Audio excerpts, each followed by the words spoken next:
CBKENNELLS family, I'm back with another video. Before this video start, y'all know I'm doing post notification cash giveaways. Turn your post notifications on. Be the first to click on the video and watch the full video. Literally, I'm giving away money for the first person who says first in the comments, like the video, and who watched the video. Free money to watch the video. So turn your post notifications on. You guys know I don't like to do a lot of sit down and talk videos because this shit boring. Like, who want to see you sit down and talk? You know what I'm saying? Like, this shit boring. Like, you know what I'm saying? You want to see the dogs, people running around. You know what I'm saying? Getting active with the dogs. But when I'm talking knowledge, any video I'm sitting down, you know I'm about to tell you guys some knowledgeable stuff. So you want to make sure you watch the video to the end. And pay close attention to everything I speak about in the video because the whole video is going to be straight knowledge. Anytime I sit down and talk to you guys, it's because I don't want to have to be running around, chasing dogs, this and that, that and that. When the video, knowledge, and the things I'm going to be speaking on is going to be very knowledgeable and helpful to you up-and-coming breeders, up-and-coming YouTube, up-and-coming whatever. Like, you know what I'm saying? So that's why I do these sit-down videos. So I'm going to speak on a few topics that I feel like would help a lot of people in the bully game and a lot of up-and-coming new breeders. So, first thing I want to speak on is the females bleeding and heat cycles. Okay, cool. I know I touched on some of these subjects before in the past, but I want to go into depth when I speak on these subjects because I get a lot of DMs, so I want to answer this question for everybody because just because not everybody asks, that don't mean everybody don't know. So you guys gotta understand when it comes to females and heat cycles, every female is different. Some females are gonna swell up, some females are not gonna swell up. Some females are gonna bleed, some females are not gonna bleed. Some females bleed, but they don't bleed out, like it does not come out. You have to get a Q-tip swab and swab in the vagina to see if there's actually blood. And I know there's females like that because I actually own females where you have to actually swab to see that they're actually bleeding. And it's also hard because some females bleed, then swell. Some females swell, then bleed. Some females don't swell at all and they bleed. Some females don't bleed at all. So you gotta pay close attention to this. Another thing that helps with that is before you know your girl's about to go into heat, well, it depends if you've been raising her since a puppy or if you just bought her. That's one trick about buying a new female. You don't know her heat cycle. You don't know how she is. And that's one of the risks you take when you buying a full-grown female. Like, good example, Doja Cat, for example. I didn't know that I have to breed Doja Cat earlier in surgicals because like most of my girls, I do them around like late 29, 29, 30. I'll breed them late. But Doja Cat is different. You have to breed her early. You have to breed her in like the 20s, 22s. So you got to breed her earlier. So now I know that. You guys know she had previous litters, but the guys that had her previous, they know her cycle. I don't know her cycle. I got her in heat. So I have to learn that, which I'm not worried about, oh, she didn't take because I'm going to run the breeding back. But now I just know future reference how to, handle her. But that's why it's good. And I know you guys probably be like, why when your dog's in heat, you don't let them out to play other dogs? Because there's many risk factors when it comes to that. They can catch a UTI from playing in the grass or being in dirty water. And bro, that is horrible. And I'm going to tell you guys why. You can have a dog where they get pregnant and they have miscarriages. Miscarriages are different when it comes to female dogs. It's not where in a human, sometimes, your body, sometimes depending on how far a human being is, you either have to do a DNC where they, take the baby out of you, which is a procedure, or sometimes you're far enough where you can push the baby out, or sometimes, when you miscarriage early in the pregnancy, your body will naturally just push it out. With dogs, their body absorb it. So it might be a thing where you might confirm the litter and then 4 weeks later, you're like, dang, there's nothing because she absorbed the puppies. And that can come from a lot of different things. That can come from bacterial infection, UTIs. That's why I honestly, what I'm starting to do, and I just got medicine from my vet, is I'm starting to put my females on antibiotics. It's a 7-day antibiotic you can put on your female before they come in heat to make sure everything's cleared, everything's good, they're healthy, everything. That's why I do not let my females outside use they play when they're in heat, because you got to think about it. That blood and then that dirt, yo, that's not a good mixture. You don't want that to happen. You want to avoid that at any cost, any means necessary. So you want to make sure you're not letting it happen, man, because it's not good on your female. She will absorb the puppies.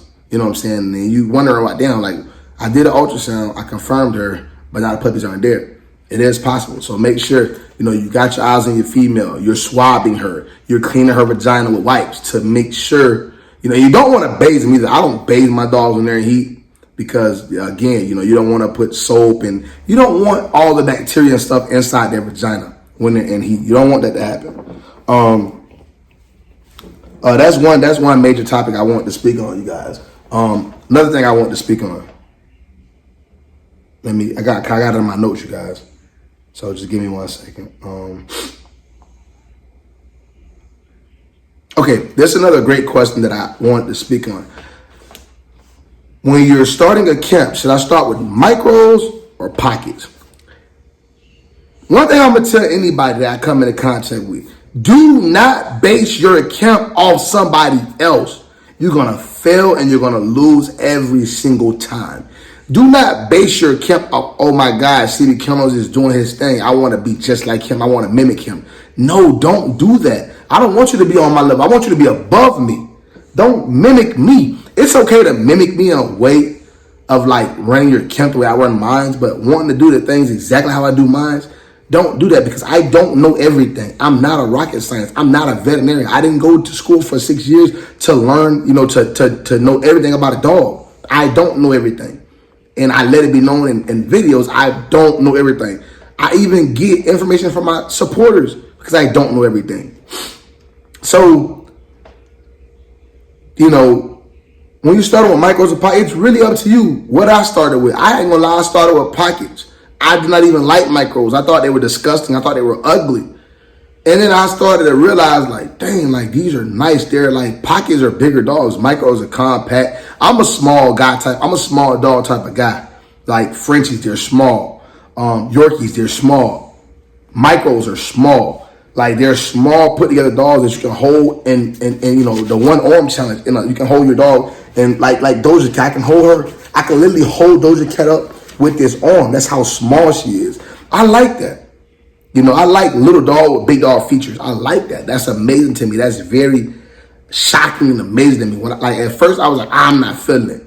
But then when I seen my man's AD, shout out to AD, when I seen his first micro, I was like, yo, that's dope, man. Like, I'm feeling that. Then I got my first micro, which is Hennessy, and I was like, oh, I like this. I like that bully, that mask and that muscle. Again, you guys know that's not something you can feed into your dogs. It's natural. It's in your genes when you buy a true micro. I love that micro look, that Hennessy, Abigail, Doja Cat. I like that look, man. That mean look, like, yeah, I'm that. You know what I'm saying? I'm that dog. I like that, bro. Like, and there's money on both sides. I'm not gonna lie to y'all. Like, you can make a lot of money breeding pockets. You can make a lot of money breeding micros. Don't think, oh, just because micros make money. Man, there's money in any type of dog game. You can breed cane corsos and make money. You can breed German shepherds and make money. It just depends. The only difference I will say with micros and pockets are definitely more, I want to say they're more of a working dog than a micro. Believe it or not, micros, and y'all know I'm going to keep it real, bro. I'm never going to sugarcoat anything. Micros are more of like a show dog. Like, yeah, micros can run and micros can play and all that, but they can't do it for a long amount of time. They're not bred for that. They're bred to be show dogs. You know what I'm saying? Like, good example. If you got cars, you got show cars and you got regular day-to-day cars. You know what I'm saying? Micros are like those exotic cars. Like, they're like the Lamborghinis and the Bentleys and the Rolls Royce. There's not a car you drive every day. You know what I'm saying? That's a car you bring out, you pop out with it, you show it, hey, look, nice. I'm not saying they can't run, because you always want to make sure you breed dogs that's healthy and they can run, function, move, play, all that good stuff. But realistically speaking, y'all, They're made for shows. They're made to go to shows. They're made to look good. They're made for appeal. They're made for appealing, you know what I'm saying, to be appealing. That's what they're made for. But there's money on both sides, you know what I'm saying? I will say there's a little bit more money in micros because what a person won't spend on the pocket, they will spend on the micro. Like, you not going, you know what I'm saying? Well, I can't say that because you got some top pocket bloods out here, like, you know, like a lot of, you got some pocket blood out here that's worth a lot of money. Like, people paying 10 grand for pockets because of the blood. It all depends on really the bloodlines you're dealing with when it comes to, you know, dogs. But with me, you guys know I'm really trying to, like, start my own pedigree. What I mean by start my own pedigree, like, I don't care about Babe, Versace, none of that. I'm trying to, like, when you look at my pedigree, I want you to see CB Kennels in the parents, CB Kennels in the great-grandparents, CB Kennels in the great-grandparents. I want you to see CB Kennels everywhere throughout my pedigree. That's my goal. You know what I'm saying? And I'm going to keep grinding until I get there. You guys know that. But there's money on both sides. So, I mean, it boils down to your preference, what you prefer as a person, what you like. You know what I'm saying? I like both. I like pockets and micros. I like Frenchies. I like XL bullies. I like them all, bro. It just, I chose to do micros because you got to think about it. I started in a 1-bedroom apartment. So micros are more suitable for me. That was my situation at the time because they were smaller. They were more compact. I can have 4 cages and fit 2 micros in 1 cage. So that's why I chose to go the micro route when I was in my apartment. Literally, like, I can fit 2 micros. Look at this cage that Doja Cat's in. I can literally fit 2 micros in this cage. So when you're in a 1-bedroom apartment with 6 dogs and you got micros, they're short, small, and compact, you can fit 2 dogs in 1 cage. So I can have 6 dogs and have 4 cages and put 2 dogs in the cage. You know what I'm saying? It's just all based upon your preference and your situation. That's why I went to the micros. But you guys know I do have a pocket also. Next thing. How to get your stud out there. So, I'm going to give you guys my personal experience and my personal belief. When I first bought Juice, I bought Juice when he was about 6-7 months. I'm not going to lie, the first 2-3 months, did nothing with Juice. When nobody lock him in, I'm on Facebook. Everybody that know Facebook, they know Facebook got these these micro bully pages, and, you know, people be like, I'm looking for a stud. Post your stud up. I ain't gonna lie, I used to be that dude, posting my stud in the comments, no, this and that, that and that. But you gotta think about it, bro. You guys gotta really think about this, man. There's a lot of studs out here, realistically speaking, bro. I'm not gonna tell you guys no BS, bro. There's a lot of studs out here. Just the way that you got a fire stud, somebody else got a fire stud. Somebody else got a stud just as bad as yours. Your stud might be tri. Somebody else might have a Merle, nice stud. You know, your stud might be Lilac. Somebody else got a tri stud that's nice. You know what I'm saying? So it boils down to, you know, like, what sets your stud apart from other studs. So personally, I feel like you got to show what your stud produce. You got to, like, you got to show him what you produce. You got to show what he can do. You know, it's like when you're coming out of college football and you're trying to go to the NFL, you have a combine. You got to show what you can do. You know what I'm saying? Nobody finna be your test rat or your test dummy. Oh, I don't know what your stud produced, but I'm going to throw him in there with my female and we're going to just see what the hell happens. No, like, when niggas invest a lot of money in these breeders, niggas not finna be no test dummy. Come on, bro. Like, this is real life out here. You know what I'm saying? So I'm not going to cap. I mean, you guys also got to understand my situation. YouTube is a way for me to get myself out there, to get my stud out there. So I have a fan base, a following base. So that helps me a lot also. But there are people that don't do YouTube and got their studs out there, you know what I'm saying? So I don't feel like, oh, just because you're not a YouTuber, you won't be able to get your stud out there, because there's many ways to get your stud out there. I mean, me personally, I feel like the best option is to show what he can produce. Buy you a female, a bad female. Don't buy no mediocre female and you feel like you got a nice stud and you trying to take your nice stud to a mediocre female, and then you bring them together and you get BS, and now you're like, damn, like, I can't sell these puppies and this giving my stud a bad look. You know what I'm saying? Like, y'all gotta, like, think about it. Like, buy you a nice female. Yo, they ain't fly. But buy yourself a nice female, a nice, well put together, nice, clean, structured, nice pedigree female, bro, and take her with your stud and show what that man can do. Show what he can produce. And once you put him out there and show what he can produce, people, bro, oh, this nigga playing me, bro. Like, come on, man, time up, G. Anyways, bro, like I said, bro, like, put him out there, you know what I'm saying? That's going to show what he can do.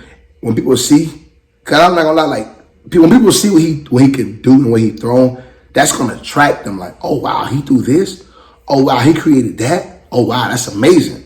That's why with Juice, I'm not going to lie, what really set Juice apart and what really got me to getting stuff he's off him is when I did that first letter with Sophie.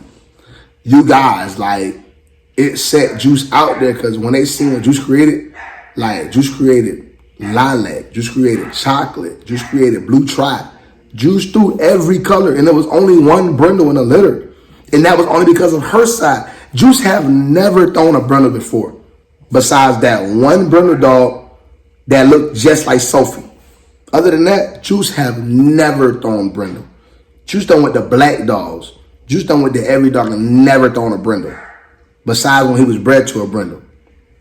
And that's why I tell you guys, Juice is not brindle, because brindles throw brindles. We all know this. Like, brindles throw brindles. Brindles throw brindles. But he's thrown like each litter, like he done throw. Juice got like 10 litters on the ground, 11 litters on the ground, bro. Like, and the man literally throw lilac, chocolate. Man do everything. The man do everything, literally. He throws some nice structurally pupped dog. He even got a Merle female out there, man. My dog, like, my dog really throwing some stuff, you know what I'm saying? But those topics that I really felt like I wanted to speak on, don't forget, you guys, turn on your post notifications so y'all can be notified when I drop videos so y'all can get this free money, man. Go follow my Instagram at CBKENNELLS. I'm gonna drop it now. But I love you guys, man. I love y'all, man. I love y'all. Y'all support me. Y'all motivate me. You know what I'm saying? I feel like this is a relationship between me and y'all. You know what I'm saying? Like, this is a relationship. Like, y'all give me what I want. I give y'all what y'all want. You know, y'all see how that work out like in a relationship. You know what I'm saying? Like, I love this, man. I love getting up every morning, getting behind this camera, talking to y'all, giving y'all this knowledge that nobody gave me when I was coming up. So I had to figure it out by struggling. I don't want y'all to have to go through that. Well, man, listen, if I can help y'all not have to go through half the shit I went through and get there quicker, bro, I got y'all, bro. That's what the world need to be doing, trying to help each other. You know what I'm saying? Like, I love y'all, all my supporters, negative comments, positive comments. I love it all, you guys. I'm an open channel. We're never going to get mad about anything. I'm an open book, you guys. Literally. We have nothing to hide at CBKENNELLS. You guys know I show the bad, the good, the ugly, the worst, the better. I show everything. But we'll catch you guys in the next video. I hope you guys have watched the video to the end, because this whole video was straight knowledge. Like, literally. Like, the video was knowledge. So, hopefully y'all watch it to the end. You know what I'm saying? I hope so. And, you know, pretty much, you know. But I love you guys. I'll catch y'all in the next video. I am out.